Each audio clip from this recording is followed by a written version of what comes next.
कर सकते हो। नंबर 408 कॉल कर सकते हो 209 277 0113 ਦੇ ਉੱਤੇ। ਤੇ ਨਾਲ ਹੀ west coast truck driving school Fresno ਵਾਲੇ ਜਿਹੜੇ ਕਿ ਤੁਹਾਨੂੰ ਟਰੱਕ ਦਾ ਲਾਇਸੈਂਸ ਵਧੀਆ ਸਿਖਲਾਈ ਦੇ ਕੇ ਘੱਟ ਸਮੇਂ 'ਚ ਲੈਣ 'ਚ ਸਹਾਇਤਾ ਕਰਦੇ ਨੇ। ਕਾਲ ਅਜੀਤ ਅਟਵਾਲ 559 374 45 41। ਇਹਨਾਂ ਸਾਰਿਆਂ ਦਾ ਬਹੁਤ ਬਹੁਤ ਧੰਨਵਾਦ। ਜੇਕਰ ਤੁਸੀਂ ਜਾਂ ਕੋਈ ਹੋਰ ਕਾਰੋਬਾਰ ਇਸ ਪ੍ਰੋਗਰਾਮ ਨੂੰ ਸਪਾਂਸਰ ਕਰਨਾ ਚਾਹੁੰਦੇ ਹੋ, ਸੰਪਰਕ ਕਰ ਸਕਦੇ ਹੋ ਨੰਬਰ 408 722 7698 ਦੇ ਉੱਤੇ। ਅਤੇ ਗੱਲਬਾਤ ਦਾ ਸਿਲਸਿਲਾ ਪ੍ਰਵੀਨ ਜੀ ਸ਼ੁਰੂ ਕਰਦੇ ਹਾਂ। ਜਿਹੜਾ ਫਤਿਹ ਵੀਰ ਉਸ ਦੇ ਬਾਰੇ ਕੀ ਇਸ ਟਾਈਮ ਕੋਈ ਅਪਡੇਟ ਹੈਗੀ ਆ? PGI ਦੇ ਬਾਹਰ ਵੀ ਬਹੁਤ ਕੁਛ ਜਿਹੜਾ ਉੱਥੇ ਹੋ ਰਿਹਾ ਸੀਗਾ। ਇਹ ਤਾਂ ਜਿਹੜਾ ਉਹ ਸਾਹਮਣੇ ਆ ਹੀ ਗਿਆ ਵੀ ਉਸ ਮਾਸੂਮ ਬੱਚੇ ਦੀ ਜਾਨ ਚਲੇ ਗਈ। ਦੇਖੋ, ਸਭ ਤੋਂ ਪਹਿਲੀ ਗੱਲ ਤਾਂ ਇਹ ਹੈ ਕਿ ਰਾਜ ਜਿਵੇਂ ਗੱਲ ਕਹਾਂ ਕਿ ਅੱਜ ਸਾਡੇ ਭਾਰਤ ਲਈ ਔਰ ਪੰਜਾਬ ਸਰਕਾਰ ਦੇ ਲਈ, ਸਾਡੇ ਸਿਸਟਮ ਦੇ ਲਈ ਬਹੁਤ ਸ਼ਰਮ ਵਾਲਾ ਦਿਨ ਚੜਿਆ ਔਰ ਇਸ ਤੋਂ ਵੱਡੀ ਬੇਇੱਜ਼ਤੀ ਦੀ ਇੰਤਹਾ ਹੋ ਨਹੀਂ ਸਕਦੀ। 5 ਦਿਨ ਬਾਅਦ ਵੀ ਅਸੀਂ ਇੱਕ ਬੱਚੇ ਨੂੰ ਜਿਉਂਦਾ ਨਹੀਂ ਕੱਢ ਸਕੇ। 5 ਦਿਨ ਲੱਗਣੇ ਨਹੀਂ ਸੀ ਚਾਹੀਦੇ। ਪਹਿਲੀ ਗੱਲ ਤਾਂ ਲੱਗੇ ਕਿਉਂ, ਇੱਕ ਬਹੁਤ ਵੱਡੀ ਗੱਲ ਆ। ਦੂਜੀ ਗੱਲ ਇਹ ਹੈ ਕਿ ਲੋਕ ਪ੍ਰਸ਼ਾਸਨ ਨੂੰ, ਲੋਕ ਸਰਕਾਰਾਂ ਨੂੰ ਇਹ ਗੱਲ ਸ਼ਰੇਆਮ ਕਹਿ ਰਿਹਾ ਕਿ ਕੀਤਾ ਸਰਕਾਰੀ ਸਿਸਟਮ ਤੇ ਸ਼ਾਸਕਾਂ ਦੀ ਜਿਹੜੀ ਬੇਰੁਖੀ ਆ ਉਹਦੇ ਵੱਲੋਂ ਕੀਤਾ ਗਿਆ ਇੱਕ ਮਾਸੂਮ ਦਾ ਕਤਲ ਹੈ। ਔਰ ਹੁਣ ਉਸ ਮਸਲੇ ਦੇ ਵਿੱਚ ਕੁਝ ਲੋਕ ਨੇ ਜਿਹੜੇ, ਜਾਂ ਆਮ ਆਦਮੀ ਪਾਰਟੀ ਇਹ ਕਹਿੰਦੇ ਕਿ ਪੀੜਤ ਪਰਿਵਾਰ ਨੂੰ ਸਰਕਾਰੀ ਨੌਕਰੀ ਵੀ ਮਿਲੇ, ਮੁਆਵਜ਼ਾ ਵੀ ਮਿਲੇ। ਖਿਆ ਮੁਆਵਜ਼ੇ ਨਾਲ ਲਾਲ ਥੋੜ੍ਹੋ ਮਿਲਦੇ ਆ। ਪਰ ਦੁੱਖ ਦੀ ਗੱਲ ਹੈ ਕਿ ਬਚਾਅ ਜਿਹੜੇ ਜਿਸ ਤਰੀਕੇ ਨਾਲ ਆਪਰੇਸ਼ਨ ਚੱਲਿਆ ਹੈ ਪੂਰਾ, ਜਿਹੜਾ ਬਚਾਅ ਕਾਰ ਚੱਲਿਆ, ਇਹ ਬਹੁਤ ਨਹਾਲੀਅਤ ਵਾਲਾ ਔਰ ਘਟੀਆ ਦਰਜੇ ਦਾ ਬਚਾਅ ਕਾਰ ਸੀਗਾ ਰਾਜ ਜੀ।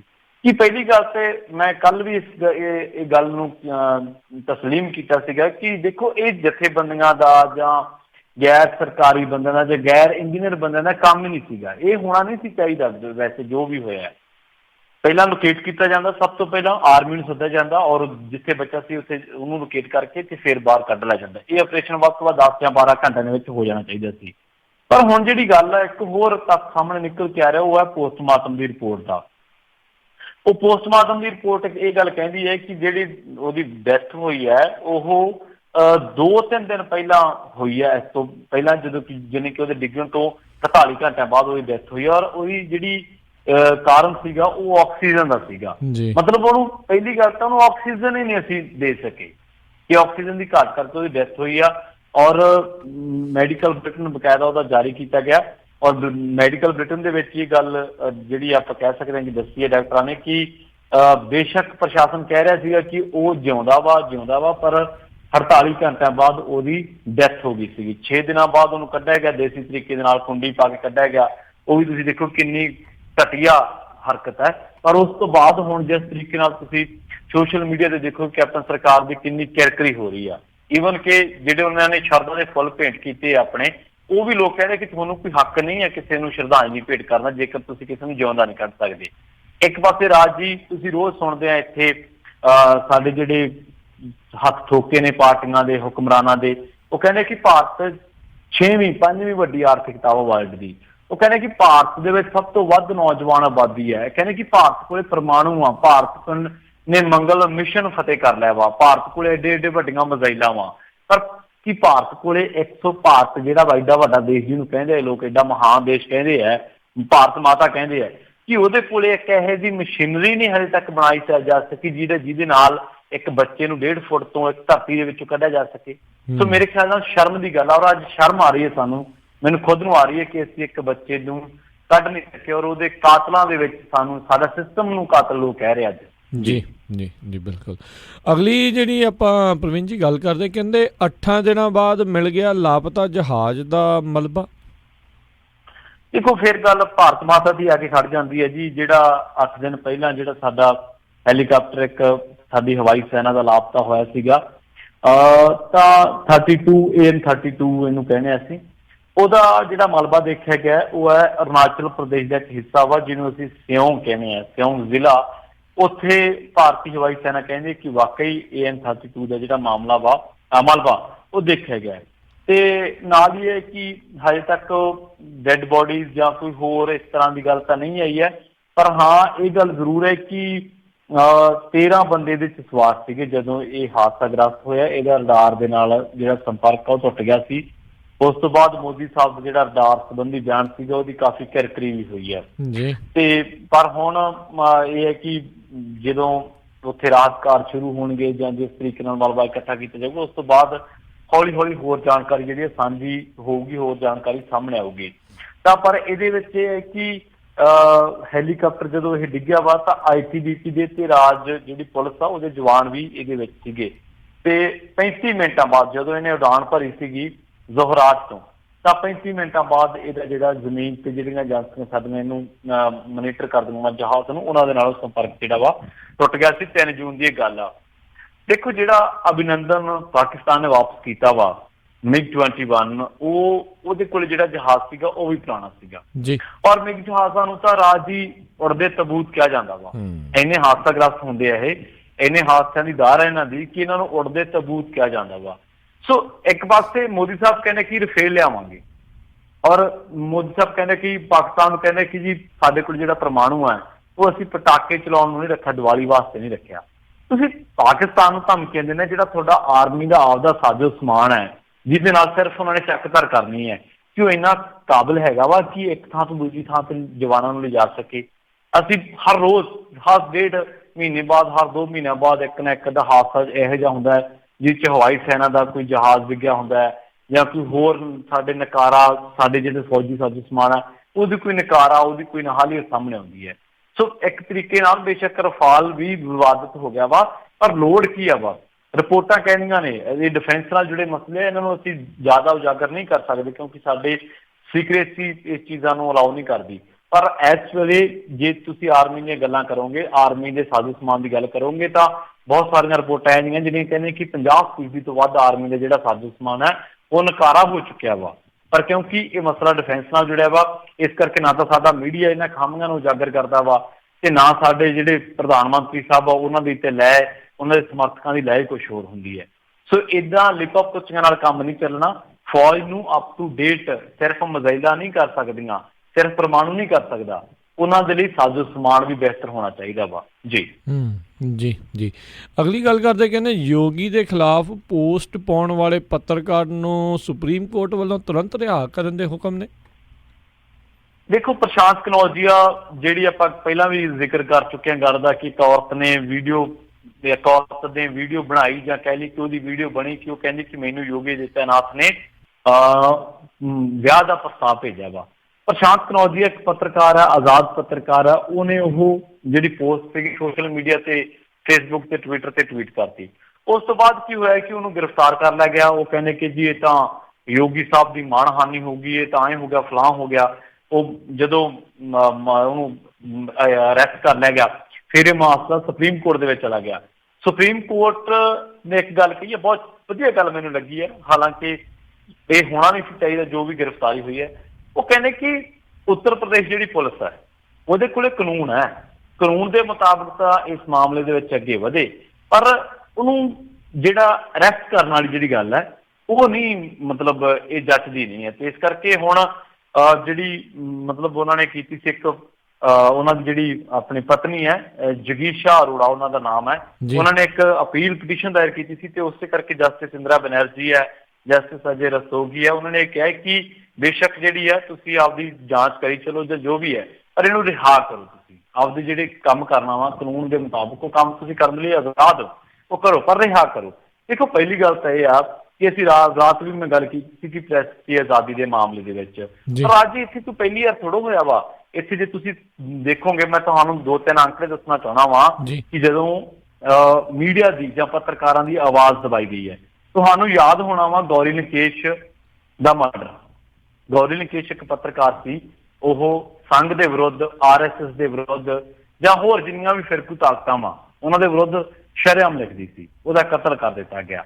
ਫਿਰ ਕੀ ਸੀ, ਸਮਾਜਿਕ ਕਾਰਕੁਨ ਸੀ ਗੋਬਿੰਦ ਪੰਸਾਰੀ, ਐਮ ਕਲਬੁਰਗੀ ਵਰਗੇ, ਨਰਿੰਦਰ ਦਬੋਲਕਰ ਵਰਗੇ, ਇਹਨਾਂ ਦਾ ਕਤਲ ਹੋਇਆ। ਇਹਨਾਂ ਲੋਕਾਂ ਦੇ ਕੀ ਨਹੀਂ ਕੀਤੇ ਆਪਾਂ ਸਾਰੇ ਜਾਣਦੇ ਹਾਂ। ਜਿਹੜੇ ਲੋਕ ਇਸ ਗੱਲ ਨੂੰ ਹਜ਼ਮ ਨਹੀਂ ਕਰ ਸਕਦੇ ਕਿ ਸਾਡੀ ਨੁਕਤਾਚੀਨੀ ਹੋਵੇ, ਉਹਨਾਂ ਲੋਕਾਂ ਨੇ ਇਹਨਾਂ ਲੋਕਾਂ ਦੇ ਕਤਲਾਂ ਨੂੰ ਅੰਜਾਮ ਦਿੱਤਾ ਵਾ। ਸੋ ਜੇਕਰ ਇੱਕ ਪਾਸੇ ਤੁਸੀਂ ਕਹਿਣਾ ਕਿ ਡੈਮੋਕ੍ਰੇਸੀ ਆ, ਇੱਕ ਪਾਸੇ ਤੁਸੀਂ ਕਹਿਣਾ ਕਿ ਹਾਂ ਆਲੋਚਨਾ ਹੋਣੀ ਚਾਹੀਦੀ ਹੈ, ਦੂਜੇ ਪਾਸੇ ਆਲੋਚਨਾ ਕਰਨ ਵਾਲੇ ਬੰਦੇ ਦੀ ਸੰਗੀ ਘੁੱਟਦੇ ਆ ਤੁਸੀਂ। ਸੋ ਜਮਹੂਰੀ ਪ੍ਰਬੰਧ ਆ ਜਿਹੜਾ ਵਿਚਾਰਾਂ ਦੇ ਪ੍ਰਗਟਾਵੇ ਦੀ ਆਜ਼ਾਦੀ ਦਿੰਦਾ, ਰਾਜ ਜੀ ਸਭ ਤੋਂ ਮੁੱਢਲਾ ਤੇ ਬੁਨਿਆਦੀ ਅਸੂਲ ਮੰਨਿਆ ਜਾਂਦਾ ਵਿਚਾਰਾਂ ਦਾ ਪ੍ਰਗਟਾਵਾ ਤੇ ਆਜ਼ਾਦੀ। ਤੇ ਜੇਕਰ ਇਸੇ ਤਰ੍ਹਾਂ ਕਿਸੇ ਨੇ ਪੋਸਟ ਕਰਤਾ ਜਾਂ ਕੋਈ ਫੇਸਬੁੱਕ ਤੇ ਪਾਤਾ, ਕੋਈ ਕਿਸੇ ਮੰਤਰੀ ਦੇ ਨਾਲ, ਕਿਸੇ ਮੁੱਖ ਮੰਤਰੀ ਦੇ ਨਾਲ, ਤੇ ਜੇਕਰ ਤੁਸੀਂ ਉਹ ਬੰਦੇ ਨੂੰ ਚੱਕ ਕੇ ਸਿੱਖਾਂ ਪਿੱਛੇ ਸਿੱਟ ਦੇਣਾ ਵਾ, ਤੇ ਇੱਕ ਤਰੀਕੇ ਨਾਲ ਵਿਚਾਰਾਂ ਦੀ ਜਿਹੜੀ ਆਜ਼ਾਦੀ ਆ ਉਹਦਾ ਗਲ ਘੁੱਟਣ ਦੇ ਬਰਾਬਰ ਆ। ਇਹ ਪਹਿਲੀ ਮਿਸਾਲ ਨਹੀਂ ਹੈ। ਇਸ ਤੋਂ ਪਹਿਲਾਂ ਵੀ ਕਰਨਾਟਕ ਦੇ ਵਿੱਚ ਹੋਇਆ ਸੀਗਾ। 2 ਪੱਤਰਕਾਰਾਂ ਨੇ ਸਰਕਾਰ ਦੇ ਵਿਰੁੱਧ ਜਾਂ ਸਰਕਾਰ ਦੀ ਆਲੋਚਨਾ ਕਰਕੇ ਕੁਝ ਲਿਖਤਾ, ਉਹ ਵਿਧਾਨ ਸਭਾ ਨੇ ਪੱਤਰਕਾਰਾਂ ਨੂੰ ਅੰਦਰ ਭੇਜਤਾ ਜੇਲ੍ਹ ਦੇ। ਮੁਲਕ ਦੀ ਪਹਿਲੀ ਮਿਸਾਲ ਹੈ। ਵਿਧਾਨ ਸਭਾ ਨੇ ਪੱਤਰਕਾਰਾਂ ਨੂੰ ਕਹਿੰਦੇ ਕਿ ਨਹੀਂ, ਇਹਨਾਂ ਨੂੰ ਤਾਂ ਜੇਲ੍ਹ ਹੋਣੀ ਚਾਹੀਦੀ ਹੈ। ਸੋ ਇਹ ਨਹੀਂ, ਇੱਕ ਤੁਸੀਂ ਪਿੱਛੇ ਦੇਖਿਆ ਹੋਣਾ ਮਣੀਪੁਰ ਜਾਂ ਮਿਜ਼ੋਰਮ ਦੀ ਘਟਨਾ ਵਾ, ਉੱਥੇ ਵੀ ਪੱਤਰਕਾਰ ਨੂੰ ਸਿਰਫ ਇਸ ਕਰਕੇ ਨਿਸ਼ਾਨਾ ਬਣਾਇਆ ਗਿਆ ਕਿਉਂਕਿ ਉਹਨੇ ਮੁੱਖ ਮੰਤਰੀ ਨੂੰ ਸਵਾਲ ਕਰਤਾ ਸਿੱਧਾ। ਸੋ ਇਸ ਤਰ੍ਹਾਂ ਨਹੀਂ ਹੋਣਾ ਚਾਹੀਦਾ। ਪਰ ਤੁਸੀਂ ਦੇਖ ਲਓ ਕਿ ਡੈਮੋਕ੍ਰੇਸੀ ਜਿਹੜੀ ਆ ਉਹ ਲਗਾਤਾਰ ਡਰਾਮਾਕ੍ਰੇਸੀ ਬਣਦੀ ਜਾ ਰਹੀ ਹੈ ਸਾਡੇ ਇੰਡੀਆ ਦੇ ਵਿੱਚ। ਜੀ ਜੀ ਜੀ ਜੀ ਅਗਲੀ ਜਿਹੜੀ ਆਪਾਂ ਗੱਲ ਕਰਦੇ ਹਾਂ, ਕਹਿੰਦੇ ਸਿੱਖ ਕਤਲੇਆਮ ਦੇ ਪੀੜਤਾਂ ਲਈ ਕੇਜਰੀਵਾਲ ਸਰਕਾਰ ਵੱਲੋਂ ਵੱਡੇ ਐਲਾਨ ਦੀ ਤਿਆਰੀ। ਦੇਖੋ, ਕੇਜਰੀਵਾਲ ਸਰਕਾਰ ਜਿਹੜੀ ਆ ਉਹ ਬਿਜਲੀ ਸਬਸਿਡੀ ਦੇਣ ਜਾ ਰਹੀ ਹੈ ਸਿੱਖ ਕਤਲੇਆਮ ਦੇ ਜਿਹੜੇ ਪੀੜਤ ਪਰਿਵਾਰ ਨੇ ਦਿੱਲੀ ਦੇ ਵਿੱਚ। ਜਿਹੜੇ ਵਿਧਾਇਕ ਨੇ ਜਰਨੈਲ ਸਿੰਘ ਸੀਗੇ, ਜਿਹੜੇ ਆਮ ਆਦਮੀ ਪਾਰਟੀ ਦੇ ਵਿਧਾਇਕ, ਉਹ ਕਹਿੰਦੇ ਕਿ ਹੁਣ ਅਸੀਂ 400 ਯੂਨਿਟ ਜਾਂ ਉਸ ਤੋਂ ਘੱਟ ਬਿਜਲੀ ਦਾ ਜੋ ਵੀ ਇਸਤੇਮਾਲ ਕਰੂਗਾ ਤਾਂ ਉਹਨੂੰ ਬਿੱਲ ਦਾ ਭੁਗਤਾਨ ਨਹੀਂ ਕਰਨਾ ਪਊਗਾ। ਸ਼ਹਿਰ ਦੇ ਕਿਸੇ ਵੀ ਕੋਨੇ ਦੇ ਵਿੱਚ ਕੋਈ ਰਹਿੰਦਾ, ਕਿਉਂਕਿ ਨਾ ਪਹਿਲਾਂ ਕੀ ਹੁੰਦਾ ਸੀਗਾ ਰਾਜ ਜੀ, ਕਿ ਕੁਝ ਖਾਸ ਕਲੋਨੀਆਂ ਦੇ ਵਿੱਚ ਜਿਹੜੇ ਪੀੜਤ ਰਹਿੰਦੇ ਆ ਸਿੱਖ ਕਤਲੇਆਮ ਦੇ ਨਾਲ ਜੁੜੇ, ਉਹਨਾਂ ਨੂੰ ਸਬਸਿਡੀ ਮਿਲਦੀ ਸੀਗੀ। ਹੁਣ ਇਹ ਕਹਿੰਦੇ ਕਿ ਅਸੀਂ ਮਾਲ ਵਿਭਾਗ ਜਿਹੜਾ ਵਾ ਲਾਭਪਾਤਰੀਆਂ ਦੀ ਪਛਾਣ ਕਰੂਗਾ, ਸਰਵੇਖਣ ਕਰੂਗਾ, ਤੇ ਹੁਣ ਸਾਰਿਆਂ ਨੂੰ ਦੇਵਾਂਗੇ। ਦੇਖੋ, ਪਹਿਲੀ ਗੱਲ ਤਾਂ ਇਹ ਆ ਕਿ ਸਬਸਿਡੀ, ਮੈਂ ਕਹਿੰਦਾ ਕਿ ਸਬਸਿਡੀਆਂ ਦੇ ਕੇ ਆਸਾਨ ਨਾ ਕਰੋ। ਸਸਤੀਆਂ ਸਹੂਲਤਾਂ ਸਾਰਿਆਂ ਨੂੰ ਚਾਹੀਦੀਆਂ। ਦੂਜੀ ਗੱਲ ਇਹ ਹੈ ਕਿ ਜਿਹੜੇ ਕਤਲੇਆਮ ਪੀੜਤ ਆ, ਤੁਸੀਂ ਇੱਕ ਵੋਟ ਬੈਂਕ ਨੂੰ ਟਾਰਗੇਟ ਕੀਤਾ ਵਾ ਇਹਦੇ ਜ਼ਰੀਏ, ਤੁਸੀਂ ਉਹਨਾਂ ਨੂੰ ਇਨਸਾਫ ਦੀ ਗੱਲ ਕਿਉਂ ਨਹੀਂ ਕਰਦੇ? ਤੁਸੀਂ ਜਿਹੜੇ ਸਿੱਟਵੇਂ ਮਾਮਲੇ ਬੰਦ ਕਰਤੇ, ਜਿਹੜੇ ਬੀਜੇਪੀ ਨੇ ਖੋਲੇ ਸੀ ਮਾਮਲੇ ਬੰਦ ਹੋ ਗਏ, ਤੁਸੀਂ ਉਹਨਾਂ ਦੀ ਪੈਰਵਾਈ ਕਿਉਂ ਨਹੀਂ ਕਰਦੇ? ਤੁਸੀਂ ਉਹਨਾਂ ਦੇ ਲਈ ਕੋਈ ਸਰਕਾਰੀ ਨੌਕਰੀਆਂ ਜਿਹਦੇ ਨਾਲ ਉਹ ਜੀਵਨ ਨਿਰਵਾਹ ਕਰ ਸਕਣ, ਕੋਈ ਕੋਟਾ ਕਿਉਂ ਨਹੀਂ ਦਿੰਦੇ? ਸਬਸਿਡੀ ਕੀ ਆ? ਇੱਕ ਤਰੀਕੇ ਨਾਲ ਮੈਂ ਕਹਿ ਸਕਦਾ ਵਾਂ ਬੰਦੇ ਦਾ ਮਜ਼ਾਕ ਆ। ਔਰ ਜੇ ਦੂਜੇ ਪਾਸੇ ਰਾਜੀ ਦੂਜੇ ਐਂਗਲ ਤੋਂ ਸੋਚੀਏ, ਤੁਸੀਂ ਕਹਿੰਦੇ ਹੋ ਕੇਜਰੀਵਾਲ ਦੀ ਸਰਕਾਰ ਕਹਿੰਦੀ ਹੈ, ਕਿਉਂਕਿ ਉੱਥੇ 2021 ਦੇ ਵਿੱਚ ਹੋਈਆਂ ਵਾ ਵਿਧਾਨ ਸਭਾ ਚੋਣਾਂ, ਕੇਜਰੀਵਾਲ ਸਰਕਾਰ ਕਹਿੰਦੇ ਕਿ ਅਸੀਂ ਸਿੱਖਿਆ ਦੇ ਖੇਤਰ ਦੇ ਵਿੱਚ ਕੰਮ ਕੀਤਾ ਵਾ, ਅਸੀਂ ਸਿਹਤ ਦੇ ਖੇਤਰ ਦੇ ਵਿੱਚ ਕੰਮ ਕੀਤਾ ਵਾ। ਜੇ ਤੁਸੀਂ ਕੰਮ ਕੀਤਾ ਵਾ ਤੇ ਫਿਰ ਇਹੋ ਜਿਹੀਆਂ ਪਾਲਿਸੀਆਂ ਲਿਆ ਰਹੇ ਹੋ ਜਿਹਦੇ ਨਾਲ ਇੱਕ ਖਾਸ ਫਿਰਕੇ ਨੂੰ ਤੁਸੀਂ ਸਬਸਿਡੀ ਦੇ ਕੇ ਵੋਟ ਬੈਂਕ ਦੇ ਨਾਲ ਉਹਨੂੰ ਲਾਲਚ ਦੇ ਰਹੇ ਹੋ। ਦੇਖੋ, ਮੈਂ ਵਿਰੋਧ ਤਾਂ ਨਹੀਂ ਕਰਦਾ, ਮੇਰਾ ਕਹਿਣ ਤੋਂ ਭਾਵ ਇਹ ਹੈ ਕਿ ਜਿਹੜੇ ਕਤਲੇਆਮ ਪੀੜਤ ਪਰਿਵਾਰ ਨੇ ਉਹਨਾਂ ਨੂੰ ਸਬਸਿਡੀਆਂ ਦੇ ਨਾਲੋਂ ਜੇ ਜ਼ਿਆਦਾ ਜ਼ਰੂਰਤ ਹੈ ਉਹ ਆ ਨਿਆਂ ਦੀ। ਉਹ ਆ ਦਿੱਲੀ ਪੁਲਿਸ ਬੇਸ਼ੱਕ ਨਹੀਂ ਕਰ ਸਕਦੀ, ਪਰ ਦਿੱਲੀ ਸਰਕਾਰ ਬਹੁਤ ਕੁਝ ਕਰ ਸਕਦੀ ਹੈ ਉਹਨਾਂ ਮਾਮਲਿਆਂ ਦੇ ਵਿੱਚ। ਸਰਕਾਰ ਈਵਨ ਕਿ ਕੇਂਦਰ ਸਰਕਾਰ ਤੱਕ ਰਾਬਤਾ ਕਾਇਮ ਕਰ ਸਕਦੀ ਹੈ, ਸਰਕਾਰ ਕੋਰਟ ਦੇ ਥਰੂ ਕੰਮ ਕਰ ਸਕਦੀ ਜੇਕਰ ਚਾਹੇ ਤਾਂ। ਦੂਜੀ ਗੱਲ ਇਹ ਹੈ ਕਿ ਜੇਕਰ ਉਹਨਾਂ ਨੂੰ ਬਿਜਲੀ ਸਬਸਿਡੀ ਦੇ ਨਾਲੋਂ ਉਹਨਾਂ ਨੂੰ ਇਹੋ ਜਿਹੀਆਂ ਸਹੂਲਤਾਂ ਹੋਰ ਚਾਹੀਦੀਆਂ ਨੇ, ਨੌਕਰੀਆਂ ਦੇ ਵਿੱਚ ਰਾਖਵਾਂਕਰਨ ਦੇ ਦਿਓ ਜਿਹਦੇ ਨਾਲ ਉਹਨਾਂ ਦੀ ਫਾਈਨੈਂਸ਼ੀਅਲ ਜਿਹੜੀ ਹਾਲਤ ਆ ਉਹ ਮਜ਼ਬੂਤ ਹੋਵੇ, ਉਹਨਾਂ ਦੇ ਜਿਹੜੇ ਹੋਰ ਹੱਕ ਹਕੂਕ ਨੇ ਉਹ ਦਵਾ ਦਿਓ। ਸੋ ਇਹ ਇੱਕ ਤਰੀਕੇ ਨਾਲ ਵੋਟ ਬੈਂਕ ਨੂੰ ਟਾਰਗੇਟ ਕਰਨ ਵਾਲੀ ਖਬਰ ਆ, ਗੱਲ ਹੈ ਜਿਹੜੀ ਇਹ ਪਾਲਿਸੀ ਤਿਆਰ ਕਰਨ ਜਾ ਰਿਹਾ ਹੈ। ਮੈਂ ਕਿਸੇ ਦਾ ਨਹੀਂ ਵਿਰੋਧ ਕਰਦਾ ਕਿਸੇ ਨੂੰ ਸਬਸਿਡੀ ਮਿਲੇ ਜਾਂ ਨਾ ਮਿਲੇ, ਹਾਂ, ਪਰ ਮੈਂ ਇਹ ਚਾਹੁੰਦਾ ਵਾਂ ਕਿ ਜੇਕਰ ਤੁਸੀਂ ਕਿ ਖਾਸ ਕਰਕੇ ਨੂੰ ਇਹ ਮੰਨਦੇ ਹੋ ਕਿ ਉਹਨਾਂ ਨੂੰ ਬਿਜਲੀ ਸਬਸਿਡੀ ਜਾਂ ਉਹਨੂੰ ਹੋਰ ਸਬਸਿਡੀਆਂ ਮਿਲਣੀਆਂ ਚਾਹੀਦੀਆਂ, ਤਾਂ ਫਿਰ ਮੈਂ ਇਸ ਗੱਲ ਦੇ ਵੀ ਹਾਮੀ ਭਰਦਾ ਵਾਂ, ਇਸ ਗੱਲ ਦੀ ਵਕਾਲਤ ਕਰਦਾ ਵਾਂ ਕਿ ਉਹਨਾਂ ਨੂੰ ਸਬਸਿਡੀਆਂ ਦੇ ਨਾਲ ਨਾਲ ਆਰਥਿਕ ਤੌਰ ਤੇ ਫਾਈਨੈਂਸ਼ੀਅਲੀ ਸਾਊਂਡ ਕਰਨ ਦੇ ਲਈ ਵੀ ਸਰਕਾਰ ਨੂੰ ਪਾਲਿਸੀਜ਼ ਬਣਾਉਣੀਆਂ ਚਾਹੀਦੀਆਂ ਵਾ। ਜੀ ਜੀ ਅਗਲੀ ਗੱਲ ਕਰਦੇ, ਕਹਿੰਦੇ 1000 ਤੋਂ ਵੱਧ ਲੋਕਾਂ ਨੂੰ ਚੜਾ ਦਿੱਤਾ ਗਿਆ HIV ਵਾਲਾ ਖੂਨ, ਸਾਰਿਆਂ ਨੂੰ ਹੁਣ ਏਡਜ਼ ਹੋਣ ਦਾ ਖਤਰਾ ਆ। ਰਾਜੀ, ਤੁਸੀਂ ਕਿੰਨੀ ਵਾਰੀ ਇਹ ਖਬਰਾਂ ਸਾਂਝੀਆਂ ਕੀਤੀਆਂ ਹੋਣੇ ਕਿ ਡਾਕਟਰ ਨੇ ਇੱਕ ਆਪਰੇਸ਼ਨ ਕੀਤਾ ਤੇ ਉਹਦੇ ਕੈਂਚੀ ਵਿੱਚ ਰਹਿ ਗਈ ਤੇ ਬਾਅਦ ਵਿੱਚ ਦੁਬਾਰਾ ਆਪਰੇਸ਼ਨ ਕਰਨਾ ਪਿਆ ਜਦੋਂ ਮਰੀਜ਼ ਦੇ ਦਰਦ ਪਿਆ। ਬਹੁਤ ਵਾਰ ਤੁਸੀਂ ਇਹ ਖਬਰਾਂ ਸਾਂਝੀਆਂ ਕੀਤੀਆਂ ਹੋਣੀਆਂ ਵਾ ਆਪਣੇ ਰੇਡੀਓ ਦੇ ਉੱਤੇ ਕਿ ਡਾਕਟਰ ਨੇ ਇੱਕ ਜਿਹੜੀ ਪ੍ਰੈਗਨੈਂਟ ਔਰਤ ਸੀ ਉਹਨੂੰ ਉਹਦਾ ਆਪਰੇਸ਼ਨ ਕਰਨ ਦੇ ਵਿੱਚ ਦੇਰ ਲਾਤੀ ਜਾਂ ਉਹਨੂੰ ਹਸਪੀਟਲ ਜਾਇਆ ਨਹੀਂ ਗਿਆ, ਉਹਨੇ ਰਾਹ ਦੇ ਵਿੱਚ ਬੱਚੇ ਨੂੰ ਜਨਮ ਦਿੱਤਾ। ਬਹੁਤ ਸਾਰੀਆਂ ਖਬਰਾਂ ਇਹਨੀਆਂ। ਇੱਕ ਤਾਂ ਫਿਰੋਜ਼ਪੁਰ ਦੀ ਖਬਰ ਹੈ ਜੀ ਸੀ ਕਿ ਇੱਕ ਕੁੜੀ ਦੀ ਲੱਤ ਖਰਾਬ ਦੂਜੀ ਸੀ ਤੇ ਡਾਕਟਰ ਨੇ ਆਪਰੇਸ਼ਨ ਚੱਕ ਕੇ ਦੂਜੀ ਦੇ ਕਰਤਾ। ਇਹੋ ਜਿਹੇ ਕਾਰਨਾਮੇ ਸਾਡੇ ਇੰਡੀਆ ਦੇ ਵਿੱਚ ਹੁੰਦੇ ਰਹਿੰਦੇ ਆ। ਇੰਨਾ ਹੀ ਨਹੀਂ, ਮੈਡੀਕਲ ਦੇ ਸਹੂਲਤਾਂ ਦੇ ਮਸਲਿਆਂ ਦੇ ਵਿੱਚ ਅਸੀਂ ਜਿਹੜੀਆਂ ਰਿਪੋਰਟਾਂ ਆਉਂਦੀਆਂ ਉਹਨਾਂ ਦੇ ਵਿੱਚ ਅਸੀਂ ਜੇਕਰ ਗੌਰ ਕਰੀਏ ਤਾਂ ਬਹੁਤ ਫਾਡੀਆਂ ਸੀ ਮੈਡੀਕਲ ਸਹੂਲਤਾਂ ਦੇਣ ਦੇ ਵਿੱਚ। ਹੁਣ ਕੀ ਹੈ ਕਿ ਇੱਕ ਅੰਗਰੇਜ਼ੀ ਅਖਬਾਰ ਦੇ ਵਿੱਚ ਰਿਪੋਰਟ ਛਪੀ ਹੈ ਔਰ RTI ਦੇ ਜ਼ਰੀਏ ਇਹ ਜਾਣਕਾਰੀ ਹਾਸਲ ਕੀਤੀ ਗਈ ਹੈ। ਉਹ RTI ਦੇ ਵਿੱਚ ਖੁਲਾਸਾ ਹੋਇਆ ਕਿ ਪੂਰੇ ਮੁਲਕ ਭਰ ਦੇ ਵਿੱਚ 1342 ਲੋਕਾਂ ਨੂੰ HIV ਵਾਇਰਸ ਦੇ ਨਾਲ ਪ੍ਰਭਾਵਿਤ ਖੂਨ ਚੜਾ ਦਿੱਤਾ ਗਿਆ। ਉੱਤਰ ਪ੍ਰਦੇਸ਼ ਸਭ ਤੋਂ ਮੋਹਰੀ ਆ, ਯੂਪੀ ਦੇ ਵਿੱਚ 241 ਮਾਲ ਦੇ ਵਿੱਚ 176, ਦਿੱਲੀ ਦੇ ਵਿੱਚ 172 ਲੋਕਾਂ ਨੂੰ ਇਹ ਪ੍ਰਭਾਵਿਤ ਖੂਨ ਚੜਾਇਆ ਗਿਆ। ਇੱਕ ਅਧਿਕਾਰੀ ਦੱਸਦਾ ਕਿ ਉਹ ਕਹਿੰਦੇ ਕਿ ਖੂਨ ਦੇ ਜ਼ਰੀਏ ਫੈਲਣ ਵਾਲੇ HIV ਦੇ ਮਾਮਲੇ ਨੂੰ ਸਾਬਤ ਕਰਨਾ ਥੋੜਾ ਮੁਸ਼ਕਿਲ ਹੈ। ਜੇਕਰ ਕੋਈ ਬੰਦਾ HIV ਪੋਜ਼ਿਟਿਵ ਹੁੰਦਾ ਤਾਂ ਕਾਉਂਸਲਿੰਗ ਦੌਰਾਨ ਉਸ ਨੂੰ ਸਵਾਲ ਪੁੱਛੇ ਜਾਂਦੇ ਆ ਤੇ ਅਜਿਹੇ ਦੇ ਵਿੱਚ ਕੋਈ ਪੀੜਤ ਬੰਦਾ ਜਿਹੜਾ ਬਲੱਡ ਟ੍ਰਾਂਸਫਿਊਜ਼ਨ ਉਹਨੂੰ ਚੁਣਦਾ ਵਾ। ਪਿਛਲੇ 5 ਸਾਲਾਂ ਦੇ ਵਿੱਚ ਜੇਕਰ ਮੈਂ ਗੱਲ ਕਰਾਂ 85,000 ਤੋਂ ਲੈ ਕੇ 1 ਲੱਖ ਲੋਕ ਸਾਲਾਨਾ HIV ਦੇ ਨਾਲ ਪ੍ਰਭਾਵਿਤ ਹੁੰਦੇ ਆ। ਜੇਕਰ ਮਹਾਰਾਸ਼ਟਰ ਦੀ ਗੱਲ ਕਰੀਏ ਅਸੀਂ ਤਾਂ ਹਰ ਸਾਲ 21,000 ਲੋਕ HIV ਦੇ ਨਾਲ ਪ੍ਰਭਾਵਿਤ ਹੁੰਦੇ ਆ। ਜਦੋਂ ਆਪਾਂ ਬਲੱਡ ਡੋਨੇਟ ਕਰਨ ਜਾਂਦੇ ਹਾਂ ਤਾਂ ਸਭ ਤੋਂ ਪਹਿਲਾਂ ਖੂਨ ਦਾ ਸੈਂਪਲ ਲਿਆ ਜਾਂਦਾ ਵਾ। ਉਦੋਂ ਦੇਖਿਆ ਜਾਂਦਾ ਕਿ ਕਿਤੇ ਇਹਨੂੰ ਕੋਈ ਇਹੋ ਜਿਹੀ ਬਿਮਾਰੀ ਤਾਂ ਨਹੀਂ ਜਿਹੜੀ ਖੂਨ ਦੇ ਨਾਲ ਟਰੈਵਲ ਕਰਦੀ ਹੋਵੇ HIV ਜਾਂ ਹੋਰ। ਤਾਂ ਕੀ ਉਦੋਂ ਜਦੋਂ ਖੂਨ ਦੇ ਸੈਂਪਲ ਜਦੋਂ ਚੜਾਉਣ ਵੇਲੇ ਵੀ ਚੈੱਕ ਕੀਤਾ ਜਾਂਦਾ ਕਿ ਉਦੋਂ ਇਹਨਾਂ ਨੇ ਨਹੀਂ ਚੜਾਏ, ਕਿ ਜਿਹੜੇ ਲੋਕਾਂ ਨੂੰ ਚੜਾਇਆ, ਜਿਹੜੇ ਲੋਕਾਂ ਦੀ ਹੁਣ ਡੈਥ ਹੋਣੀ ਹੈ ਜਾਂ ਜਿਹੜੇ ਲੋਕਾਂ ਨੂੰ ਸਮਾਜਿਕ ਤੌਰ ਤੇ ਸ਼ਰਮਸਾਰ ਹੋਣਾ ਪਿਆ ਕਿ ਭਾਰਤ ਦੇ ਸਿਸਟਮ ਦੇ ਕੋਲ, ਕਿ ਸਾਡੇ ਮੈਡੀਕਲ ਸਿਸਟਮ ਦੇ ਕੋਲ ਇਸ ਤਰ੍ਹਾਂ ਦਾ ਕੋਈ ਜਵਾਬ ਹੈ ਜਾਂ ਉਹਨਾਂ ਨੂੰ ਇਸ ਚੀਜ਼ ਤੋਂ ਬਚਾਇਆ ਜਾ ਸਕੇ, ਜਿਹੜੀ ਉਹਨਾਂ ਦੀ ਸੋਸ਼ਲ ਇਮੇਜ ਹੈ। ਕਿਉਂਕਿ ਸਾਡੇ HIV ਪੀੜਤ ਲੋਕਾਂ ਦੇ ਨਾਲ ਲੋਕ ਘ੍ਰਿਣਾ ਕਰਦੇ ਆ। ਇੱਕ ਵਾਰ ਸਰਕਾਰ ਕਹਿੰਦੀ ਕਿ HIV ਫੈਲਣ ਤੋਂ ਰੋਕਿਆ ਜਾਵੇ, ਹਰ ਸੰਭਵ ਯਤਨ ਕੀਤੇ ਜਾਂਦੇ ਆ, ਪਰ ਦੂਜੇ ਪਾਸੇ ਡਾਕਟਰਾਂ ਦੀ ਅਣਗਹਿਲੀ ਕਰਕੇ 1000 ਤੋਂ ਵੱਧ ਲੋਕਾਂ ਨੂੰ ਇਹ ਬਿਮਾਰੀ ਚਿੰਬੜ ਜਾਂਦੀ ਹੈ। ਮਤਲਬ ਉਹਨਾਂ ਦਾ ਕੋਈ ਕਸੂਰ ਹੀ ਨਹੀਂ ਹੈ। ਰਾਜ ਦੀ ਮੁੱਖ ਦੀ ਗੱਲ ਇਹ ਹੈ ਕਿ ਹਾਲੇ ਤੱਕ ਮੈਂ ਨਹੀਂ ਸੁਣਿਆ ਕਿ ਇਹੋ ਜਿਹੇ ਮਾਮਲਿਆਂ ਦੇ ਵਿੱਚ ਕਿਸੇ ਡਾਕਟਰ ਦੇ ਕਾਰਵਾਈ ਹੁੰਦੀ ਹੋਵੇ, ਕਿਉਂਕਿ ਇਹਨਾਂ ਕੋਲ ਡਾਕਟਰ ਹੀ ਹੈ ਨਹੀਂਗੇ। ਇਹਨਾਂ ਕੋਲ ਐਡਾ ਮਾਦਾ ਹੀ ਹੈ ਨਹੀਂਗਾ ਕਿ ਇੱਕ ਡਾਕਟਰਾਂ ਨੂੰ ਜਿਹੜੇ ਜ਼ਿੰਮੇਵਾਰ ਲੋਕ ਨੇ, ਚਾਹੇ ਉਹ ਡਾਕਟਰ ਆ, ਚਾਹੇ ਉਹ SMO ਆ, ਚਾਹੇ ਉਹ ਸਿਵਲ ਸਰਜਨ ਆ, ਕੋਈ ਵੀ ਹੈ, ਮਤਲਬ ਉਹ ਤੇ ਕਾਰਵਾਈ ਕਰਕੇ ਉਹਨੂੰ ਘਰੇ ਬਿਠਾ ਦਿੱਤਾ ਜਾਵੇ। ਇਹਨਾਂ ਕੋਲ ਇੰਨਾ ਅਮਲ ਹੀ ਹੈ ਨਹੀਂਗਾ ਕਿ ਉਹਦੀ ਭਰਪਾਈ ਕਰ ਲਈ ਜਾਣ ਜਾਂ ਉਹਦੀ ਥਾਂ ਤੇ ਕੋਈ ਹੋਰ ਬੰਦਾ ਤੈਨਾਤ ਕਰ ਦਿੱਤਾ ਜਾਵੇ। ਇਸੇ ਕਰਕੇ ਮੈਡੀਕਲ ਖੇਤਰ ਦੇ ਵਿੱਚ ਲਾਪਰਵਾਹੀਆਂ ਸਾਡੇ ਜ਼ਿਆਦਾ ਹੋ ਰਹੀਆਂ ਨੇ, ਖਾਸ ਕਰਕੇ ਟ੍ਰੀਟਮੈਂਟ ਦੇ ਏਰੀਆਜ਼ ਦੇ ਵਿੱਚ। ਜੀ ਜੀ ਜੀ ਜੀ ਅਗਲੀ ਪ੍ਰਵੀਨ ਜੀ ਆਪਾਂ ਗੱਲ ਕਰਦੇ, ਕਹਿੰਦੇ ਮਨਜੀਤ ਸਿੰਘ ਜੀਕੇ ਵੱਲੋਂ ਹੋਰ ਖੁਲਾਸੇ ਕਟਹਿਰੇ ਦੇ ਵਿੱਚ ਅਕਾਲੀ ਦਲ। ਦੇਖੋ, ਮਨਜੀਤ ਸਿੰਘ ਜੀਕੇ ਲਗਾਤਾਰ ਤਾਬੜਤੋੜ ਹਮਲੇ ਕਰ ਰਹੇ ਆ, ਖਾਸ ਕਰਕੇ ਜਦੋਂ ਉਹਨਾਂ ਨੂੰ ਅਕਾਲੀ ਦਲ ਦੇ ਵਿੱਚੋਂ ਬਾਹਰ ਦਾ ਰਸਤਾ ਵਿਖਾਇਆ ਗਿਆ। ਔਰ ਹੁਣ ਉਹਨਾਂ ਨੇ ਨਾ ਕੱਲ ਰਾਤ ਮੈਂ ਇੱਕ ਗੱਲ ਕੀਤੀ ਸੀ, ਸ਼ਾਇਦ ਜੇ ਤੁਹਾਨੂੰ ਯਾਦ ਹੋਵੇ, ਕਿ ਸ੍ਰੀ ਗੁਰੂ ਗ੍ਰੰਥ ਸਾਹਿਬ ਦੀ ਦਾ ਇੱਕ ਸਰੂਪ ਸੀਗਾ ਜਿਹਦੇ ਤੇ 10ਵੇਂ ਪਾਤਸ਼ਾਹ ਜੀ ਦੇ ਦਸਤਖਤ ਸੀਗੇ। ਤਾਂ ਹੁਣ ਉਹ ਕਹਿੰਦੇ ਹੈ ਕਿ ਜਦੋਂ ਇਹ ਜਿਹੜਾ ਸਰੂਪ ਹੈ, ਜਦੋਂ ਇਹ ਸ਼੍ਰੋਮਣੀ ਕਮੇਟੀ ਕੋਲ ਸੀਗਾ, ਤਾਂ 12 ਕਰੋੜ ਦੇ ਵਿੱਚ ਹਸਤਲਿਖਤ ਜਿਹੜਾ ਸਰੂਪ ਆ ਇਹ ਵੇਚਿਆ ਗਿਆ ਸ਼੍ਰੋਮਣੀ ਕਮੇਟੀ ਦੇ ਬੰਦਿਆਂ ਵੱਲੋਂ। ਤਾਂ ਨਾਲ ਹੀ ਉਹ ਗੱਲ ਕਹਿੰਦੇ ਕਿ ਫਰਵਰੀ 1983 ਦੇ ਵਿੱਚ, ਮਾਫ ਕਰਨਾ, ਸਾਬਕਾ ਪ੍ਰਧਾਨ ਮੰਤਰੀ ਇੰਦਰਾ ਗਾਂਧੀ ਨੇ ਸੰਤ ਜਰਨੈਲ ਸਿੰਘ ਭਿੰਡਰਾਂਵਾਲੇ ਨੇ ਇੱਕ ਪੱਤਰ ਲਿਖਿਆ ਸੀ। 1983 ਦੇ ਵਿੱਚ ਅਟੈਕ ਹੁੰਦਾ ਵਾ। 1983 ਦੀ ਗੱਲ ਹੈ, ਜਦੋਂ ਕਹਿੰਦੇ ਕਿ ਸਾਬਕਾ ਪ੍ਰਧਾਨ ਮੰਤਰੀ ਨੇ ਇੰਦਰਾ ਗਾਂਧੀ ਨੇ ਸੰਤ ਜਰਨੈਲ ਸਿੰਘ ਭਿੰਡਰਾਂਵਾਲੇ ਨੂੰ ਇੱਕ ਪੱਤਰ ਲਿਖਿਆ ਸੀ। ਉਹ ਪੱਤਰ ਦੇ ਵਿੱਚ ਇਹ ਗੱਲ ਸੀ ਕਿ ਪੰਜਾਬ ਦੀਆਂ ਸਾਰੀਆਂ ਮੰਗਾਂ ਅਸੀਂ ਮੰਨ ਲਾਂਗੇ, ਪਰ ਇਹ ਕਹਿੰਦੇ ਕਿ ਅਕਾਲੀ ਲੀਡਰਾਂ ਨੂੰ ਇਸ ਗੱਲ ਦਾ ਅਹਿਸਾਸ ਹੋਇਆ ਵੀ ਜੇ ਸਰਕਾਰ ਨੇ ਭਿੰਡਰਾਂਵਾਲੇ ਨੂੰ ਵਿਸ਼ਵਾਸ ਦੇ ਵਿੱਚ ਲੈ ਕੇ ਪੰਜਾਬ ਦੇ ਹਿੱਤਾਂ ਦੀ ਰੱਖਿਆ ਕਰ ਦਿੱਤੀ ਤਾਂ ਸਾਡੀ ਸਿਆਸਤ ਦਾ ਕੀ ਬਣੂਗਾ। ਉਹ ਕਹਿੰਦਾ ਕਿ ਫੇਰ ਹਮਲੇ ਦੇ ਮਗਰੋਂ ਸਰਕਾਰ ਵੀ ਇਸ ਬਾਤ ਵਿੱਚ ਸੀਗੀ ਜੇ ਭਿੰਡਰਾਂਵਾਲੇ ਨੂੰ ਲਿਖੇ ਖਾਸ ਸਿੱਖਾਂ ਦੇ ਹੱਥ ਲੱਗੇ ਤਾਂ ਇਹ ਸਿੱਖਾਂ ਦੇ ਕੋਲ ਸਰਕਾਰ ਦੇ ਵਿਸ਼ਵਾਸਘਾਤ ਦਾ ਅਹਿਮ ਦਸਤਾਵੇਜ਼ ਹੋਊਗਾ। ਤਾਂ ਫਿਰ ਉਹ ਕਹਿੰਦੇ ਕਿ ਆਪਰੇਸ਼ਨ ਬਲੂ ਸਟਾਰ ਵੇਲੇ ਗਾਇਬ ਹੋ ਜਿਹੜੇ ਲਾਇਬ੍ਰੇਰੀ ਦੇ ਖਾਨੇ ਆ, ਉਹ ਕਹਿੰਦੇ ਕਿ ਅਕਾਲ ਤਖਤ ਸਾਹਿਬ ਦੇ ਗਿਆਨੀ ਜਥੇਦਾਰ ਸੀਗੇ ਗਿਆਨੀ ਕਿਰਪਾਲ ਸਿੰਘ, ਦਰਬਾਰ ਸਾਹਿਬ ਦੇ ਮੁੱਖ ਮੰਤਰੀ ਸੀ ਗਿਆਨੀ ਸਾਹਿਬ ਸਿੰਘ। ਇਹਨਾਂ ਨੇ ਬ੍ਰਿਗੇਡੀਅਰ ਅਵਤਾਰ ਸਿੰਘ ਰਾਏ ਦੇ ਨਾਲ ਮਿਲ ਕੇ ਕੋਸ਼ਿਸ਼ ਕੀਤੀ ਸੀ, ਪਰ ਉਹ ਕਾਮਯਾਬ ਨਹੀਂ ਹੋਏ। ਤੇ ਸਾਬਕਾ ਕੇਂਦਰੀ ਮੰਤਰੀ ਜਦੋਂ ਬੂਟਾ ਸਿੰਘ ਸੀਗੇ, ਇਹਨਾਂ ਨੇ ਗਿਆਨੀ ਕਿਰਪਾਲ ਸਿੰਘ ਨੂੰ ਫੋਨ ਤੇ ਗੱਲ ਦੱਸੀ ਸੀ ਕਿ ਫੌਜ ਵੱਲੋਂ ਜਿਹੜਾ ਜ਼ਬਤ 125 ਬੋਰੀਆਂ ਜਿਹੜੀਆਂ ਫੌਜ ਨੇ ਜ਼ਬਤ ਕੀਤੀਆਂ ਵਾ ਖਜ਼ਾਨੇ ਦੀਆਂ, ਲਾਇਬ੍ਰੇਰੀ ਦੀਆਂ, ਉਹ ਕਹਿੰਦੇ ਨਾਲ ਦੀ ਅੱਖੀ ਦੇਖਿਆ ਵਾ, ਪਰ ਬਾਵਜੂਦ ਇਸਦੇ ਫੇਰ ਹੱਥ ਧਰ ਕੇ ਬੈਠੇ ਰਹੇ।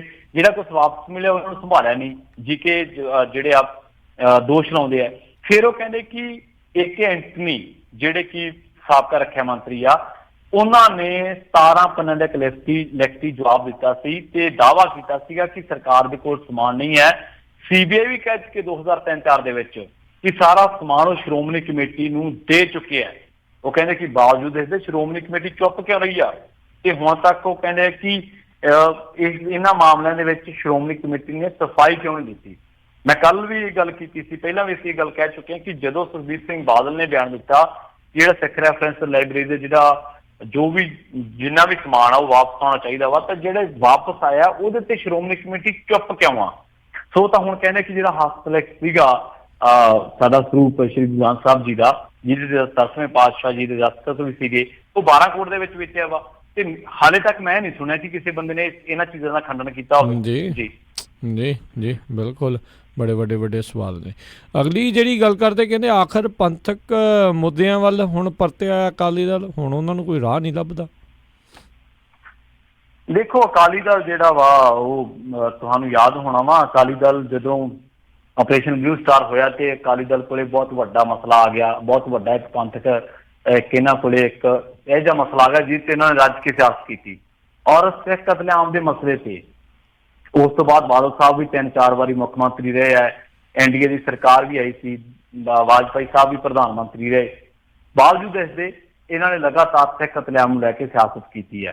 ਪਰ ਹੁਣ ਜਦੋਂ ਇਹਨਾਂ ਨੂੰ ਲੱਗਿਆ ਕਿ ਜਦੋਂ ਤੋਂ ਅਕਾਲੀ ਦਲ ਨੇ ਆਪਦਾ ਰੋਲ ਬਦਲ ਲਿਆ, ਜਦੋਂ ਤੋਂ ਅਕਾਲੀ ਦਲ ਨੇ ਜਿਹੜਾ ਤੱਪੜਾਂ ਤੇ ਬਹਿ ਕੇ ਜਿਹੜਾ ਲੰਗਰ ਦੀ ਦਾਲ ਖਾ ਕੇ ਪੰਜਾਬ ਦੇ ਮੁੱਦਿਆਂ ਦੀ ਜਿਹੜੀ ਆਪਾਂ ਕਹਿ ਲਈਏ ਪੈਰਵਾਈ ਕਰਦਾ ਸੀ, ਪੰਜਾਬੀ ਬੋਲਦੇ ਇਲਾਕਿਆਂ ਦੀ ਗੱਲ ਕਰਦਾ ਸੀ, ਪੰਜਾਬ ਚੰਡੀਗੜ੍ਹ ਦੀ ਗੱਲ ਕਰਦਾ ਸੀ, ਪੰਜਾਬ ਦੇ ਪਾਣੀਆਂ ਦੀ ਗੱਲ ਕਰਦਾ ਸੀ, ਤੇ ਜਦੋਂ ਉਸ ਅਕਾਲੀ ਦਲ ਨੇ ਮੋੜਾ ਕੱਟਿਆ, ਜਦੋਂ ਅਕਾਲੀ ਦਲ ਕਾਰਪੋਰੇਟ ਅਕਾਲੀ ਦਲ ਹੋ ਗਿਆ, ਸੁਖਬੀਰ ਸਿੰਘ ਬਾਦਲ CEO ਅਖਵਾਏ ਜਾਣ ਲੱਗੇ ਅਕਾਲੀ ਦਲ ਦੇ, ਔਰ BJP ਦੇ ਇਸ਼ਾਰਿਆਂ ਉੱਤੇ ਕੰਮ ਕਰਨ ਲੱਗਿਆ।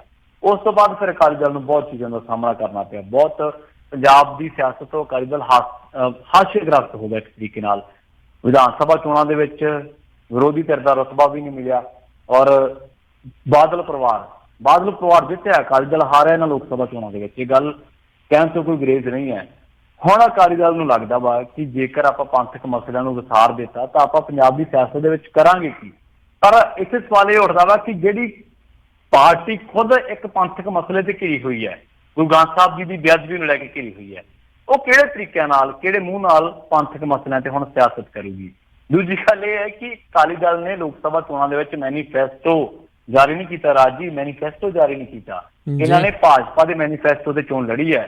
ਭਾਜਪਾ ਦਾ ਮੈਨੀਫੈਸਟੋ ਪਤਾ ਕੀ ਕਹਿੰਦਾ? ਭਾਜਪਾ ਦਾ ਮੈਨੀਫੈਸਟੋ ਕਹਿੰਦਾ ਹੈ ਕਿ ਚੰਡੀਗੜ੍ਹ ਹੋ ਸਕਦਾ ਪੰਜਾਬ ਨੂੰ ਨਾ ਮਿਲੇ। ਭਾਜਪਾ ਦਾ ਮੈਨੀਫੈਸਟੋ ਕਹਿੰਦਾ ਕਿ ਪੰਜਾਬੀ ਬੋਲਦੇ ਇਲਾਕਿਆਂ ਦੀ ਗੱਲ ਨਾ ਕਰੋ। ਭਾਜਪਾ ਦਾ ਮੈਨੀਫੈਸਟੋ ਕਹਿੰਦਾ ਹੈ ਕਿ ਬੇਸ਼ੱਕ ਤੁਸੀਂ ਰਿਪੇਰੀਅਨ ਸਟੇਟ ਦੀ ਗੱਲ ਕਰੋ ਪੰਜਾਬ ਦੀ, ਪਰ ਪਾਣੀ ਹਰਿਆਣੇ ਨੂੰ ਮਿਲੂਗਾ।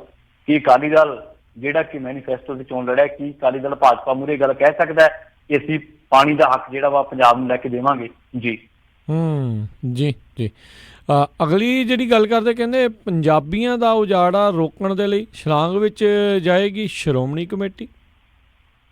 ਦੇਖੋ ਅਸਲ ਦੇ ਵਿੱਚ ਕੀ ਹੈ ਨਾ ਕਿ ਜਿਹੜੀ ਸ਼ਿਲਾਂਗ ਦੇ ਵਿੱਚ ਜਿਹੜੀ ਪੰਜਾਬੀ ਭਾਈਚਾਰਾ ਵਸਦਾ ਵਾ ਉੱਥੇ, ਤੇ ਉੱਥੇ ਹੁਣ ਪੰਜਾਬੀਆਂ ਨੂੰ ਤੰਗ ਪਰੇਸ਼ਾਨ ਕੀਤੇ ਜਾਣ ਦਾ ਮਾਮਲਾ ਇੱਕ ਵਾਰੀ ਫਿਰ ਸੁਰਖੀਆਂ ਦੇ ਵਿੱਚ ਆ ਚੁੱਕਿਆ।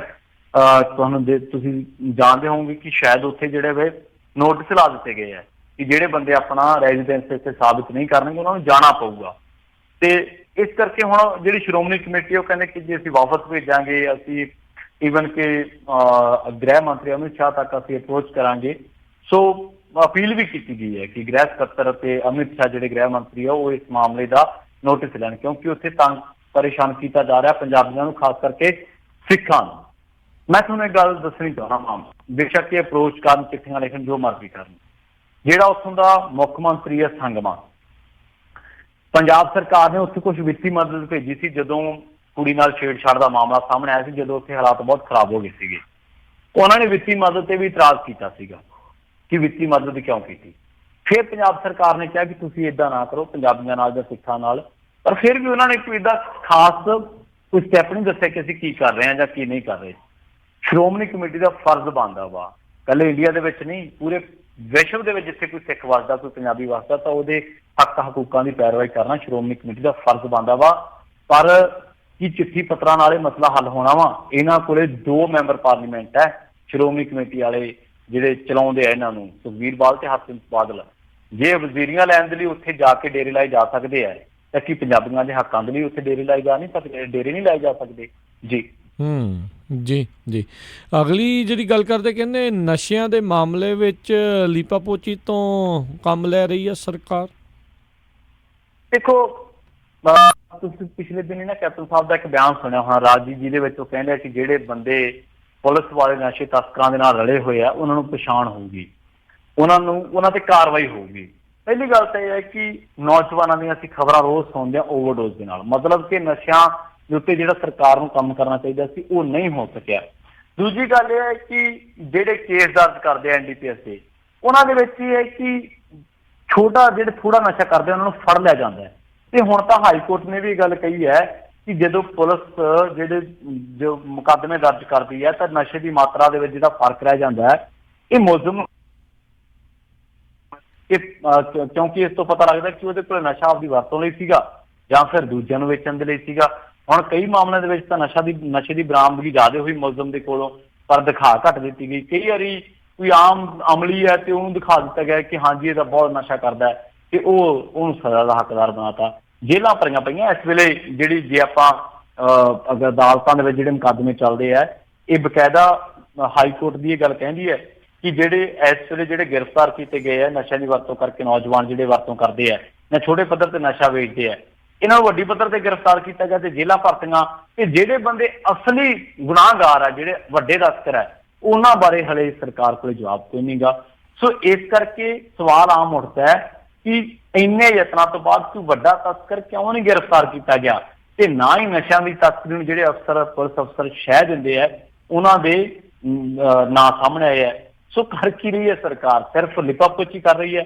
ਸੋ ਇਸ ਗੱਲ ਦੇ ਵਿੱਚ ਇਹ ਹੈ ਕਿ ਇੱਕ ਤਾਂ NDPS ਜਿਹੜਾ ਐਕਟ ਆ ਉਹਦੇ ਅਧੀਨ ਇੱਕ ਖਾਸ ਉਹਦੇ ਤੋਂ ਉੱਪਰਲੇ ਅਧਿਕਾਰੀ ਤਫਤੀਸ਼ ਕਰਨ, ਪਰ ਹਿੰਦੁਸਤਾਨ ਦੇ ਵਿੱਚ ਤਫਤੀਸ਼ ਕਰਨ ਦੇ ਜਿਹੜੇ ਢੰਗ ਤਰੀਕੇ ਆ ਉਹ ਰਵਾਇਤੀ ਤੌਰ ਤੇ ਚੱਲ ਹੈ, ਇਸ ਕਰਕੇ ਇਹਦੇ ਵਿੱਚ ਕੋਈ ਸੁਧਾਰ ਨਹੀਂ ਹੋਇਆ। ਜਿੰਨਾ ਚਿਰ ਤੁਹਾਨੂੰ ਪਤਾ ਹੀ ਨਹੀਂਗਾ ਕਿ ਕਿਹੜਾ ਤਸਕਰ ਹੈ ਕਿਹੜਾ ਅਮਲੀ ਹੈ, ਤੁਸੀਂ ਫੜੋਗੇ ਕਿਹਨੂੰ? ਸੋ ਇਸ ਕਰਕੇ NDPS ਵੀ ਕੋਈ ਖਾਸ ਕਾਰਗੁਜ਼ਾਰੀ ਨਹੀਂ ਦਿਖਾ ਸਕਿਆ। ਦੂਜੀ ਗੱਲ ਇਹ ਹੈ ਰਾਜ ਜੀ ਕਿ ਜਿਹੜੇ ਕੇਸਾਂ ਦੀਆਂ ਤਫਤੀਸ਼ਾਂ ਦੇ ਵਿੱਚ ਜਿਹੜੀਆਂ ਤਫਤੀਸ਼ ਏਜੰਸੀਆਂ 2-3 ਮਹੀਨੇ ਦੇ ਵਿਚਕਾਰ ਹੱਲ ਕਰ ਲੈਂਦੀਆਂ, ਉਹੋ ਜਿਹੇ ਕੇਸ ਵੀ ਭਾਰਤ ਦੇ ਵਿੱਚ ਕਈ ਸਾਲਾਂ ਤੱਕ ਲਟਕਦੇ ਰਹਿੰਦੇ ਆ। ਇਹ ਤਫਤੀਸ਼ ਕਰਨ ਵਾਲੇ ਜਿਹੜੇ ਅਧਿਕਾਰੀ ਹੈ ਉਹ ਵੀ ਤੁਹਾਨੂੰ ਪਤਾ ਹੀ ਹੈ, ਬਹੁਤੇ ਤਾਂ ਵਿਚਾਰੇ ਇੰਨੇ ਕੁ ਸਮਰੱਥ ਨਹੀਂ ਹੁੰਦੇ ਕਿ ਚਲਾਨ ਜਾਂ ਚਾਰਜ ਸ਼ੀਟ ਪੇਸ਼ ਕਰ ਸਕਣ। ਸੋ ਲਮਕਦੇ ਜਿਹੜੇ ਮਾਮਲੇ ਆ ਇੱਕ ਤਰੀਕੇ ਨਾਲ ਇਹ ਵੀ ਸਰਕਾਰ ਦੀ ਨਾਹਲੀਅਤ ਆ। ਦੂਜਾ, ਸਰਕਾਰ ਦੀਆਂ ਜਿਹੜੀਆਂ ਜਾਂਚ ਏਜੰਸੀਆਂ ਵਾ, ਜੇ STF ਆ ਜਾਂ ਹੋਰ, ਉਹਨਾਂ ਨੇ ਵੀ ਏਡਾ ਕੋਈ ਕੰਮ ਨਹੀਂ ਕੀਤਾ ਵਾ, ਤੇ ਇਸ ਕਰਕੇ ਇਹਦੇ ਤੇ ਵੀ ਕਿੰਤੂ ਉੱਠਣਾ ਲਾਜ਼ਮੀ ਹੈ।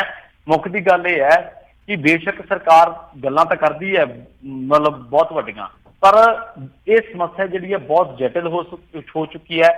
ਸਿਆਸੀ ਇੱਛਾ ਸ਼ਕਤੀ ਤੋਂ ਬਿਨਾਂ ਇਹਦਾ ਹੱਲ ਨਹੀਂ ਹੋ ਸਕਦਾ। ਜਿਹੜੀਆਂ ਤਫਤੀਸ਼ ਏਜੰਸੀਆਂ ਉਹਨਾਂ ਦੇ ਵਿੱਚ ਕਾਬਲ ਅਫਸਰ ਲਿਆਉਣ ਦੀ ਲੋੜ ਹੈ। ਜਿਹੜੇ ਅਫਸਰ ਜਾਂ ਜਿਹੜੇ ਵੀ ਪੁਲਿਸ ਮੁਲਾਜ਼ਮ ਨਸ਼ਾ ਤਸਕਰਾਂ ਨਾਲ ਮਿਲੇ ਹੋਏ ਆ, ਉਹਨਾਂ ਦੀ ਪਛਾਣ, ਕਾਲੀਆਂ ਭੇਡਾਂ ਦੀ ਪਛਾਣ ਕਰਨੀ ਬਹੁਤ ਜ਼ਰੂਰੀ ਹੈ। ਨਹੀਂ ਤਾਂ ਮੀਟਿੰਗਾਂ ਕਰੀ ਚੱਲੋ, ਜਾਂਚ ਕਮੇਟੀਆਂ, ਜਾਂਚ ਏਜੰਸੀਆਂ ਬਣਾਈ ਚੱਲੋ, ਕੋਈ ਫਰਕ ਨਹੀਂ ਪੈਣਾ। ਸੋ ਮੁੱਖ ਦੀ ਗੱਲ ਇਹ ਹੈ ਕਿ ਹੁਣ ਫਾਈਲਾਂ ਤੋਂ ਉੱਠ ਕੇ, ਫਾਈਲਾਂ ਦਾ ਖਹਿੜਾ ਛੱਡ ਕੇ, ਫਾਈਲਾਂ ਨੂੰ ਨਾਲ ਬੁੱਕਲ ਦੇ ਵਿੱਚ ਚੱਕ ਕੇ ਗਰਾਊਂਡ ਦੇ ਉਤਰਨ ਦੀ ਜ਼ਰੂਰਤ ਹੈ। ਜੇਕਰ ਓਵਰਡੋਜ਼ ਵਾਲੀਆਂ ਮੌਤਾਂ ਬਚਾਉਣੀਆਂ ਨੇ, ਜੇਕਰ ਜਵਾਨ ਜਿਹੜੇ ਨਸ਼ੇ ਤੇ ਲੱਗੇ ਆ ਉਹਨਾਂ ਨੂੰ ਬਚਾਉਣਾ, ਔਰ ਜਿਹੜੇ ਬੇਕਸੂਰੇ ਜੇਲ੍ਹੀ ਡੱਕੇ ਆ ਜੇਕਰ ਉਹਨਾਂ ਨੂੰ ਮੁੱਖ ਧਾਰਾ ਦੇ ਵਿੱਚ ਵਾਪਸ ਲਿਆਉਣਾ ਤਾਂ ਜੀ। ਜੀ ਤੇ ਬਹੁਤ ਪ੍ਰਵੀਨ ਜੀ ਤੁਹਾਡਾ ਧੰਨਵਾਦ, ਤੁਸੀਂ ਸਾਡੇ ਨਾਲ ਜੁੜੇ, ਇਹਨਾਂ ਖਬਰਾਂ ਬਾਰੇ ਤੁਸੀਂ ਜਾਣਕਾਰੀਆਂ ਦਿੱਤੀਆਂ। ਅਗਲੀ ਵਾਰ ਤੱਕ ਲਈ ਬੜੀ ਮਿਹਰਬਾਨੀ, ਪਿਆਰ ਭਰੀ ਸਤਿ ਸ਼੍ਰੀ ਅਕਾਲ ਜੀ। ਸਤਿ ਸ਼੍ਰੀ ਅਕਾਲ ਜੀ। ਤੇ ਸਰੋਤਿਓ, ਇੱਥੇ ਸਾਡਾ ਅੱਜ ਦਾ ਇਹ ਪ੍ਰੋਗਰਾਮ ਸਮਾਪਤ ਹੈ। ਮਿਲਦੇ ਹਾਂ ਅਗਲੀ ਵਾਰ, ਉਦੋਂ ਤੱਕ ਲਈ ਮੇਰੇ ਵੱਲੋਂ ਪਿਆਰ ਭਰੀ ਸਤਿ ਸ਼੍ਰੀ ਅਕਾਲ ਜੀ। ਉਹਦੇ ਵਾਸਤੇ ਜੋ ਹੱਸਦੇ ਖੇਲਦੇ ਰਹੋ, ਸੁਣਦੇ ਰਹੋ ਪੰਜਾਬੀ ਰੇਡੀਓ USA।